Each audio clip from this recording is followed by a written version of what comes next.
Hi guys, it's Emily from Bluebell Novels and welcome to today's video. This is my April wrap-up part 2 and it's sunny! As of filming, I've just had an amazing shopping trip with Gemma. Sneaky peek, I bought 17 books and she gave me 2. So they are my sneaky peeks, but you know what? I don't care. I've just had the best morning ever with her and she is one of my best friends and I love her dearly. So before I could just ramble on about Gemma and this morning all day long, but I want to get this filmed because Mia's going out in a minute. So here's the stats. The next few minutes will just be stats, so if you want to skip to the doodah bit, follow the guidelines things, whatever it says, and get to that. But so I read 34 books in April. Now that's not bad considering I'm filming this on the 30th and I had to finish my books on the 29th.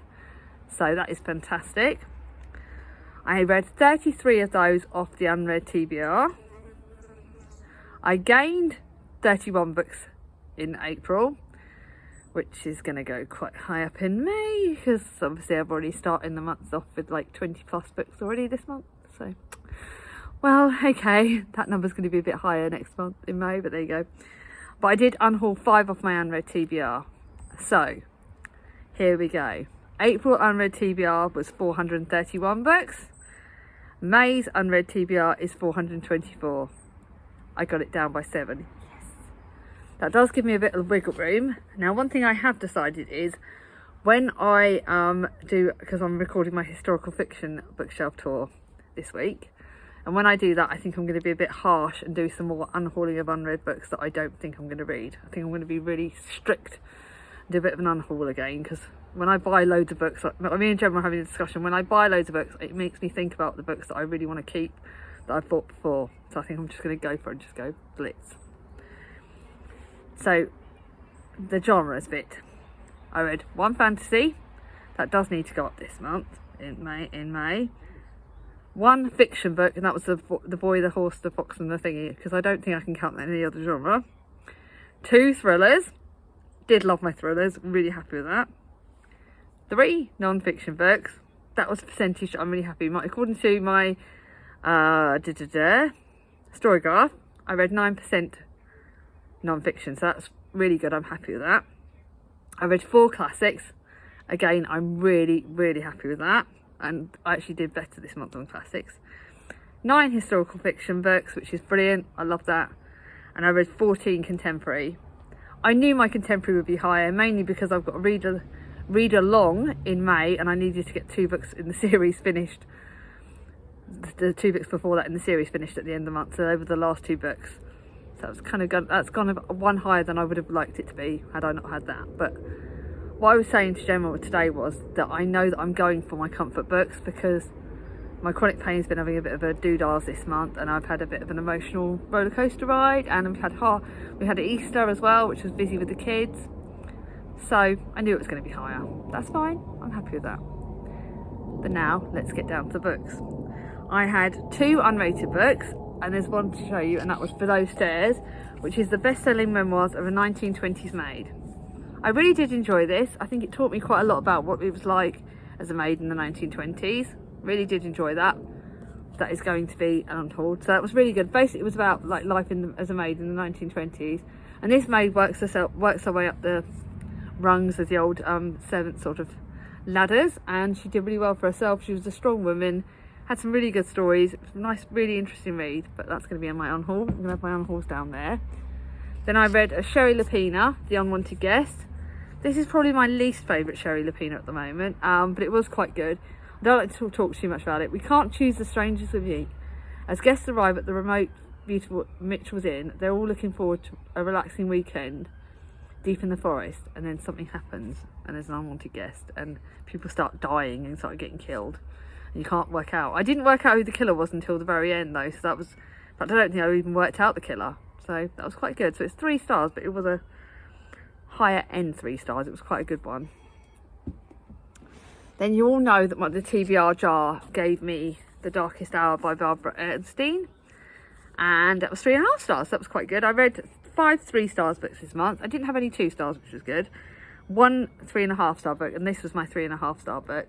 And this was quite good. It's like 2 timelines. So you've got Evie Lucas's timeline in the 1940s, and then you've got the modern timeline. This is quite a good book, and I think, but it's got a very spooky element to it, of ghosts and stuff like that. So this is one I'm not going to tell you too much about, because I'm giving it to the lovely Gemma from Gemma Books. So Gem, you're having this. She's going to like that. It's got the historical fiction, but it's also got the supernatural, which I didn't think I'd like, but I like that a lot more than I thought I would. And now I'm on to my 4 stars. I've got 11 4-star books, then actually 11 5-stars as well, and 4.5 stars. So again, April's proved a lot better than I expected it to be. My first 4-star is a book that I've just finished with, I've buddy read with Katie from Katie at Books and Things. I really did enjoy this. I need to leave her a bit of, I've been really bad at the buddy read. Anthony Trollope has yet again done a classic that I've enjoyed. It's 4 stars, but it's a good 4 stars. It's probably 4 stars because it was such a blooming long book. But it's about Lady Mason and her son, and there's some twists in this, and there's some relationships, and it's quite good fun. And this is a 4-star, but it's going to be kept. It's quite a social novel, I believe, and it's quite like, it's centred around forgery, anguish, guilt, and the pathos of Lady Mason. And I liked Lady Mason, and I shouldn't like her, but I did, and it was really good. And I really liked the other characters, and I really did enjoy this. So this is a good 4 stars. That's being kept. Then this is a Keepy one, because it's actually, I shouldn't really talk about this one too much because it's the 3rd in the series, and this is centres around Freya Fuller. So this is the Nightingale series, and I've got the 2nd in the series I actually read this month as well, and that's 4.5 stars. But this one was a lot slower. It's a little bit longer than the 2nd one, and actually a lot slower. And it's about Freya's relationship with Finn, who's a grumpy old man, grumpy git at the start. And I'm kind of a bit bored of contemporaries where the lead male is grumpy and he's got a story behind being grumpy. Why can't men just be grumpy because they're grumpy, and women be grumpy because we're grumpy? Because let's be honest, Chris knows I'm a grumpy cow half the time. This is quite a good one. It's quite a nice sort of setting. I love seeing all the Nightingale Squares characters again. I loved going back to that world, and I would probably like to reread this. So even this is a 4 stars, it's going to be a reread. It's got some quite nice storyline, but I'm a bit fed up with the atypical stuff and that. Then an extra book that I've had on my shelves for a while because it was 2nd in the series, and this is Dreams of Joy, and this is very hard hitting. This is tackling Joy Louis, who runs away from her LA home in Shanghai because at the end of this first book she discovers that her mother is not who she thought she was. And Joy's storyline is very hard hitting. Some of the things that happens in China at this time, there are some real triggers behind this, so please be aware of them. And if you want to read this, ask me and I will tell you what the triggers are. But there are some real triggers with this, and her so-called mother, Pearl, goes to find her daughter and goes to fight for her, and their relationship's great, and there are some really new characters in this, but there are some very, very hard-hitting bits. It was 4 stars, but it's one I thoroughly recommend. I personally love Lisa C's writing better than I love another author from this sort of location.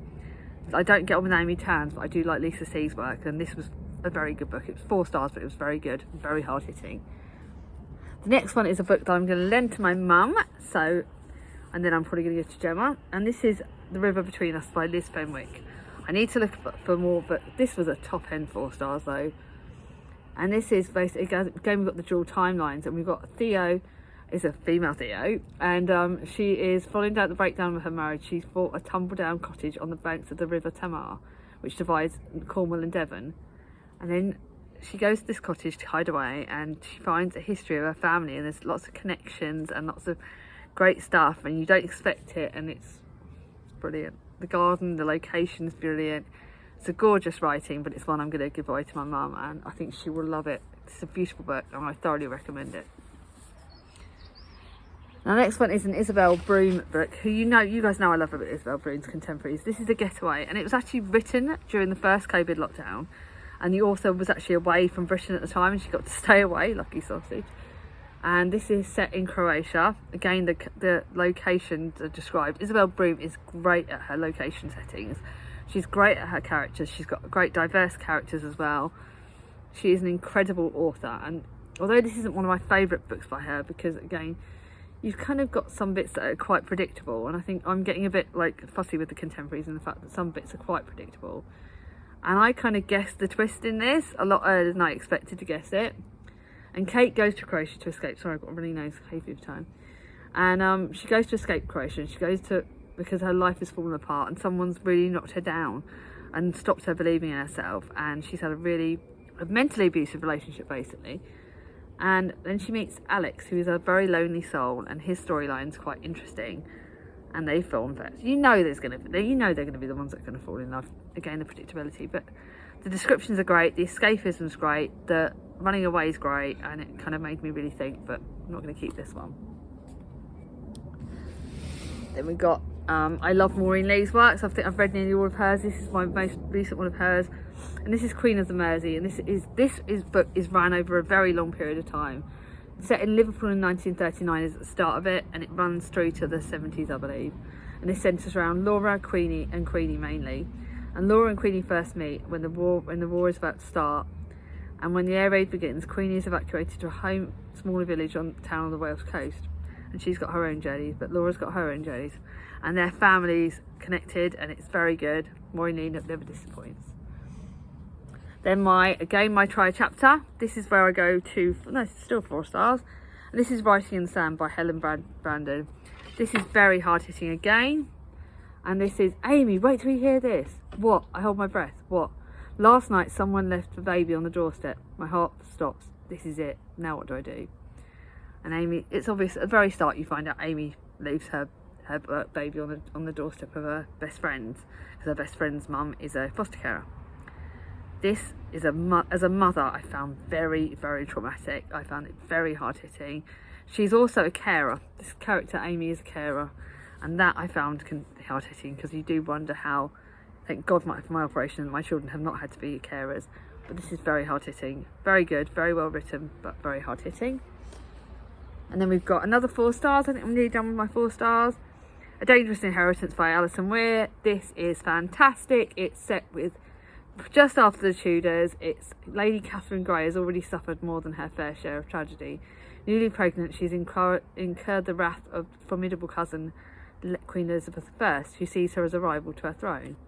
And then you've got another timeline, which is in the Tower she finds old papers belonging to bastard daughter of Richard III, Kate Plantagenet, who 80 years previously had embarked on a dangerous quest. Thoroughly love this. Alison Weir does not disappoint.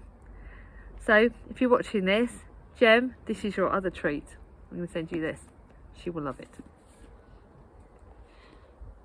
Then for Never Greener, so I was supposed to study with my sister Charlie, but she found there is cheating in this, and it's not glamorised, the cheating in this, but it's dealt with quite well. But because there's cheating and there's quite graphic sex scenes as well in this, my sister found it very hard to read. It is hard. I don't think this is as good as her second book, Us Three, but the characters are amazing, and the reasons behind the characters that are cheating's actions are well done, and it's not glamorised it's not made it seem like a good thing. It's a great book, not quite as good as Us Three, which could potentially be one of my best books of the year. And Kate and Callum are great characters, but God, I wanted to slap Kate for cheating on her husband, for what she does, for the way she behaves when she's got a daughter as well, and the way she neglects her daughter. Obviously there's reasons behind all this, but it's very hard hitting. And her partner Callum, when him cheating on his wife, I don't approve of any of that, and I found really struggling. So it's a good book, but it's not one of hers I'm going to keep. Now I'm on to my 3 4.5 stars. All of these 4.5 stars are amazing. I'm going to keep this one because it's part of the series again, Poppy's Recipe for Life, and this is the second one that's just before the Winter Garden, and I actually preferred this to the Winter Garden. I read this straight away before I read that one, and this is far better. Poppy's got a great relationship, a hard relationship with her brother, who she's been disappeared from for a long time.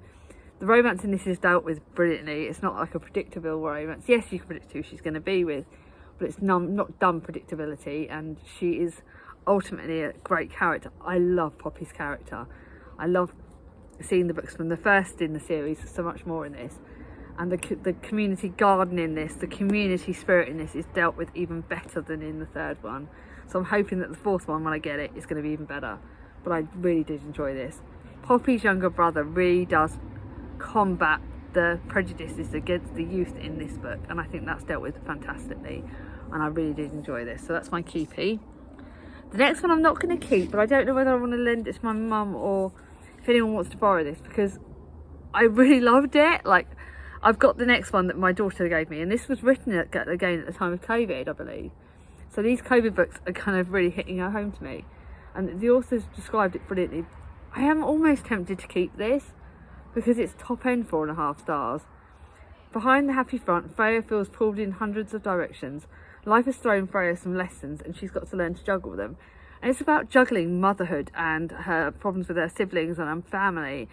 And she's having to put this face on that she's got this perfect life when she's actually falling apart because something very traumatic happens at the start of this.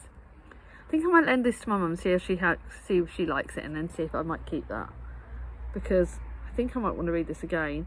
It does tackle PTSD done really well, and it tackles addictions and various other problems, and it's amazing, and I really thoroughly loved it. It's my first Kathy Kelly book, and I think I will read it, and I think I'm going to get more of the author's work.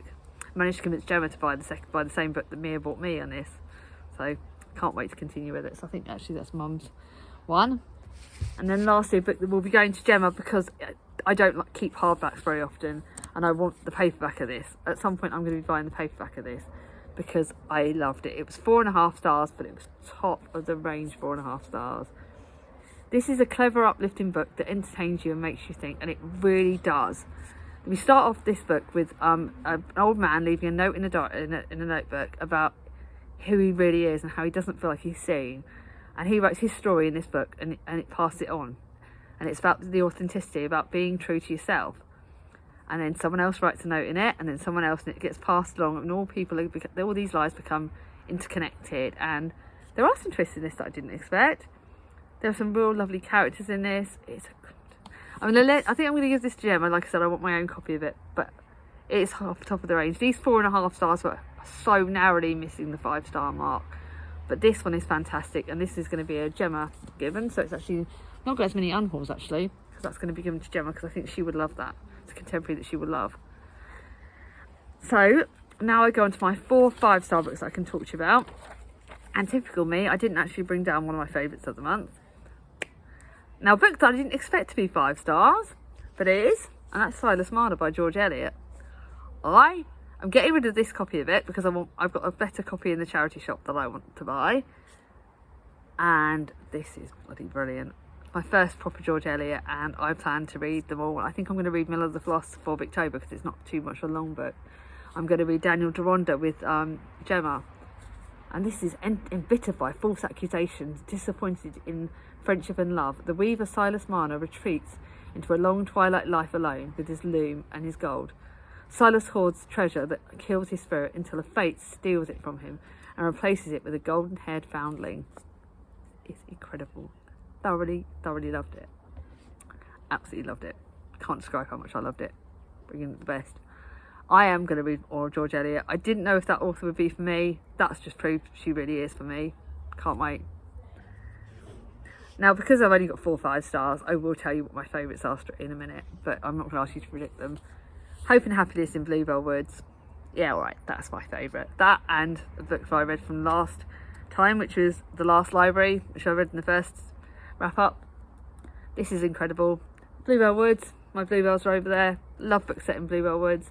Love older characters. The older leading lady in this, Ava, is older. She's got grown-up children. She runs away to Bluebell Woods to hide. She feeds the wild birds and then she gets left gifts. She meets up with Callum, who is a handsome parish priest, and there's a bit of a romance going on. And then there's some other friendships, and it's community. It's Annie McNamara, who's a chronic pain author. Thoroughly love this. Incredible. I'm keeping that. Then the second in this series, the Percy Jackson series, 5 stars all the way. Does not disappoint. Blooming gorgeous. Absolutely loved it. Exciting, fantastic, fantasy, cool, amazing. Absolutely blooming loved this. Would recommend it to everybody. Second in the series, I can't tell you too much, but you're going back with Percy. He's got 2 friends going with him. He's got a new friend that we meet, who I loved. And it's exciting, it's fun. I buddy read it with Gaia. Thoroughly loved it. Did not disappoint me. And then the last of my 5 stars is Mad About You by Murray McFarlane. Another one I think I might lend to Mum. I'm not sure actually. Harriet Hadley is running away from everything, getting married, her boyfriend's family, her past. The dream house share seems like the perfect place to hide, but her unlikely housemate Cal is no stranger to running away himself, and he's also hiding his secrets of his own. Can these two take a crazy risk, face the past, and finally find a reason to stay? This was good. Tandem didn't disappoint. Think this is going to be a keepy, although I've got to decide where the hell I'm putting it. I did enjoy this. So, I've managed to somehow keep this down to 20 minutes, even though I've read 34 books this month. How have I done this? No idea. I hope you like these books. If you want to know more about all of them, please feel free to let me know in the comments down below. I am trying to keep my videos a bit of a better time length, because otherwise people do get a bit bored. But I have really enjoyed my books this month. And guys, what's been your favourite book in April? I'd love to hear. Are there any of these books that you want me to pass on if I'm putting them? Actually, I can't say that because I'm going to charity shop them. I'm going to get rid of this. I'm going to smash this. But I would very recommend, if you want to know any more details on any of them, please let me know in the comments below. If you like this video, give it a thumbs up. If you're new to my channel, not subscribed yet, ring on my ding-a-ling, and I'll see you all soon. Bye bye.